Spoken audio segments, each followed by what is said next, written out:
అదేదో సినిమాలో ఉంది, భాష ఒకసారి చెప్తే 100 సార్లు అన్నట్టు. ఈయన 24 సీట్లు అంటే 240 అనుకుంటే ముందు పోటీ పెట్టడానికి ఆయన లేదని, ఆయనేమో పక్క మాకు శక్తి ఉందా, మనకు కార్యకర్తలు మనకున్నారా, బూత్ స్థాయిలో వీళ్ళందరికీ భోజనాలు పెట్టాలి కదా, దానికి డబ్బులు ఉన్నాయా, టీడీపీతో పోటీ పడగలమా అని అన్న వ్యక్తి 24 సీట్లు గెలిచేవి చూస్తానని చెప్పి మొన్న ఎప్పుడో నేను సాక్షి పేపర్లోనే చదివినాను. ఆ 24లో కనీసం ఒక 7 వీళ్ళకు 30,000 దాటిన 15 సీట్లలో ఒక 7 టీడీపీ పోటీ చేస్తుంది. అంటే విన్నింగ్ సీట్స్ అంటే విన్నింగ్ ఛాన్స్ ఉందో బలమైన సీట్లని ఆయన అనుకుంటే ఆ 30,000 వచ్చిన వాటిలో పోటీ పెట్టాలి. అవేమి ఇవ్వలే. ఆ నెల్లిమర్ల 7,000 వచ్చినవి, 4,000 వచ్చినవి, ఇట్లాంటి ఒక్కటే ఇచ్చినట్టున్నాడు.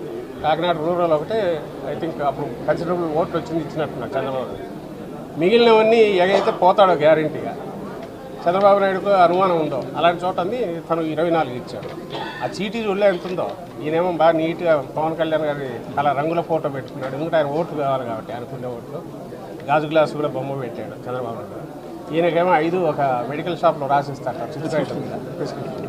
అట్లాంటి దాని మీద రాసిచ్చే అది పెట్టుకుని వచ్చి చదువుకొని ఈయన వచ్చి నేను వామనావతారం అధపతాళానికి చెప్తా, బలి చక్రవర్తి ఇది అని చెప్పి ఇవన్నీ మాట్లాడితే ప్రజలు ఎంతో నవ్వుతారని ఆయన కూడా, లేకపోతే ఎట్లా వీళ్ళకి మేము నవ్వుతామంటే ఆయన మాట్లాడుతున్నాయి. నిజంగా సీరియస్గా పొలిటికల్ పార్టీ పెట్టొద్దని ఎవరన్నారు?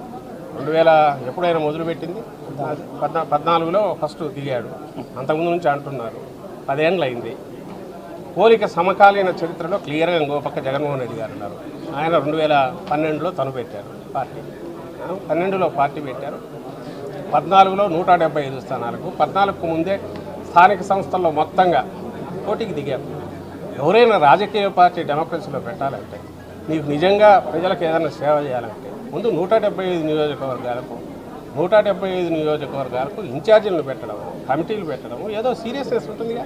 ఎక్కడుంది ఆయన సీరియస్నెస్? ఈయన చెప్పి స్టేట్మెంట్ రాసిస్తే చదవడము, ఈయనకు అవసరం ఇప్పుడు బయటికి రావడము, మళ్ళీ లోపలికి వెళ్ళిపోవడం, 6 నెలలకు 2 నెలలకు ఒకసారి ఇచ్చుకోవడం. సీరియస్నెస్ ఎక్కడ ఉంది? ఈరోజు మనకు లేదు కదా. మనం ఎదిగే పార్టీ అంటే ఆయన కూడా విజన్ 2070 ఏదో పెట్టుకొని, జనసేన విజన్ 2070 అప్పటికి మేము ఇది చేస్తామని ఏదైనా పెడితే పెట్టుకోవాలి.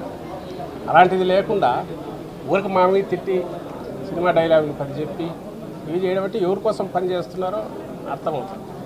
ఇక్కడికి వచ్చేది నాకు కనపడేది ఏంటంటే, చంద్రబాబు నాయుడు ఇద్దరిది క్యాచ్ 22 అని ఉంటుంది. ఇటు వెనక ముందుకు పోలేని పరిస్థితి. కాపు ఓట్లు రావాలా బాగా, అవి ఆయన తరఫున అవన్నీ మొత్తంగా తనకు రావాలా. చంద్రబాబు నాయుడు రావాలంటే పవన్ కళ్యాణ్ ఇమేజ్ బాగా పెంచాలా. అది కొంత పెంచినారు. లార్జర్ దాన్ లైఫ్ సైజ్ ఇది క్రియేట్ చేశారు ఆ ఎల్లో మీడియా వాళ్ళందరూ కలిసి. మరి అంతైనాక ఎక్స్పెక్టేషన్స్ పెరుగుతాయి. ఆయన అభిమానులు లేక ఎవరన్నా నిజంగా ఓట్లు వేయాలనుకున్నారు, మరి నువ్వు సీఎం అవుతావా అని వాళ్ళకి, దానికేమో అవకాశం లేదు. సో ఇప్పుడు ఏం చేయాలి? అందువల్ల ఇక్కడికి వచ్చేసరికి ఆ ఆశలు అంత పెరగకపోతే ఓట్లు రావు, పెంచకపోతే. అవి పెంచిన తర్వాత సీట్లు ఇవ్వకపోతే వాళ్ళ అక్కడ నుంచి అంతే బూమరాంగ్ అవుతుంది, అంతే నెగటివ్ బ్యాక్లాష్ వస్తుంది. అది ఈరోజు కనపడుతుంది. అల్టిమేట్ రిజల్ట్ మేము ముందు నుంచే ఏం చెప్తున్నాము అదే జరుగుతుంది.